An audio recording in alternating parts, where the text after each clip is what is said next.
You see, what we run, the kind of legal system we run in this country is such that you are innocent until proven guilty. And so, you see, these people, in fact, look at the way the operation went. In the middle of the night, you busted into their apartments, carted away a lot of stuff and all that. How did you even know that money was totally so amount? There's been a lot of issues on the fact that whether that money exists or not. But my own question to you, as a lawyer as well, is the evidence. There's been so much talk about the busting in, the breaking in, and the arrest, but very little said about the actual evidence, maybe tapes. I don't know. Am I just alone in this school of thought? There needs to be concrete evidence that says you, Wale, are corrupt. Why? Because on so-so day, so-so songs paid so-so amount into your account. You've done this. I think the only thing most people have been able to point to is the the very expensive lifestyle of some of these judges, where they have houses outside the country worth, millions and millions of naira, some in thousands of dollars, etc. And based on their income, they cannot afford this. So where is that extra income coming from? But apart from that, I've not really heard very solid evidence. Thank you very much. But you see, I keep asking silent questions. Are these judges mentioned the only set of judges who have big houses, who have wonderful cars and all that? You see, then we should equally ask our politicians, our ministers, our governors and what have you, do they have houses that are bigger than what they earn? Do they have cars that are posher than what they should have? Okay. You understand my point now? Because it is not enough. I get you. I don't want to exhaust all of our time on the judges. I guess we'll see how the story unfolds, but I just hope it's not one of those stories that starts off with this momentum and then just dies. And talking about evidence, the issue of Dogara and Jibrin, the former House of Rep, and he's basically saying that Dogara blackmailed his colleagues. This is a former member who is on a, will I call it a win shot, on a crusade to open a can of worms. Whether he's a hero or just being vindictive is another story, but a lot of his colleagues have kept quiet over the fact that, allegedly, based on some of the reports in the newspapers, that if Dogara mentioned to them that, look, if they open this investigation, it's going to affect everybody, because some of the things that are going to be investigated will open up a lot of hidden stuff, let me just put it that way. So the question now is, has he lost this fight? Because he's like one man versus the House of Rep, and all he has is this evidence that all this corruption is going on inside, and his colleagues, there's no backing, there's no sign of proof or anything. Everything is just a counter accusation and accusation. What do you think is his fate now? You see, for me, I do not see any reason why Honorable Jibrin should actually not come out and spill the whole thing. He's gone this far. He's actually made very heavy allegations against the Speaker of the House of Representatives, against the Deputy Speaker, against, in fact, principal members of the House, and by extension to all members of the House of Representatives. So, and he said that he has a lot of evidence against all of them. So I think for him to have gone that far, he knows what exactly he's talking about, then he should actually bring everything to the open.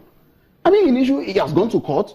He should take all the evidence to court again. He said he had released some documents to the EFCC and the ICPC and what have you to prosecute the Speaker and probably, by extension, the principal members of the House of Representatives. So if he has gone that far, I do not think that there should remain any other evidence that he is yet to produce to anybody. But what is the result of this? Of this whistleblower? Are we seeing anything tangible? Everything is just noise for now, but has any process actually started? I think a process has started because he had submitted a petition to the EFCC, and he made very heavy allegations against, the Speaker and other principal members of the House of Reps, and by extension to, other members of the House of Representatives. And I think the EFCC, of course, would have started investigation into that petition. And of course, by extension, we add that he had even gone to court himself. Honorable Jibrin now. So if he has gone to a court of competent jurisdiction, I want to believe that. Let me even read what he said. And this is, he said that, and I quote, when the Speaker came into the hall, the first thing he said shocked everybody. He said, look, the issues that Jibrin is bringing are not only going to bring down Dogara, Lasun, Leo, Ogor, and Al Hassan. They are going to involve the whole House because they start the investigations. It will include the issue of running cost. And this running cost apparently is where is sensitive to every member. And all of a sudden, after that particular speech, everybody has more or less gone quiet, which is what he's accusing everyone of. And it's not a question of ethics versus the source of livelihood. It's no secret that this is where they all make their source of livelihood from. In as much as they're doing their civic duty, this is where the money comes from. How long do you think Jibrin can actually sustain this fight, realistically speaking, with all the evidence, but no movement from his colleagues, no support whatsoever? Well, the honest truth is that I want to believe that his colleagues are actually keeping quiet because they just want to be careful. You know, nobody wants to say something. But isn't that the problem? Tomorrow... I mean, Aisha Buhari said in Borno a couple of days ago, she was in the news for saying that our leaders need to be held accountable. Fantastic. But accountability, doing the right thing, and then literally stabbing yourself in your own stomach and destroying your source of livelihood. These are issues that they're very difficult to balance. And the silence from his colleagues, I think, says it all. Well, you know, he's been controversial for quite some time. He's been saying this, saying that, and all that. And anybody that comes to explain one thing or the other, you know, probably in contrast to what he has said, is equally dragged into the entire pool.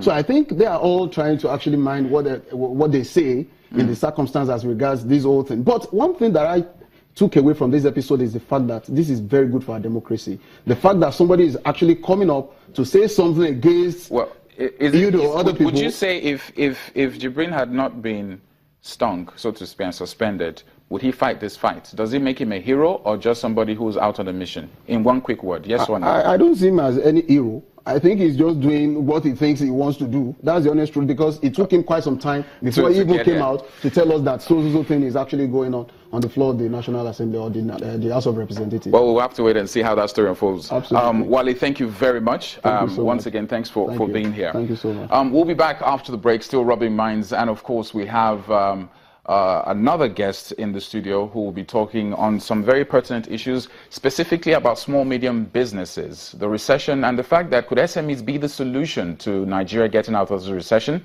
And of course, we have our celebrity guest in the studio in the person of Tools.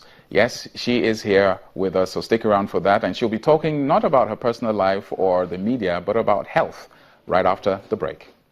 Well, just say let's dance now, it is my turn. Just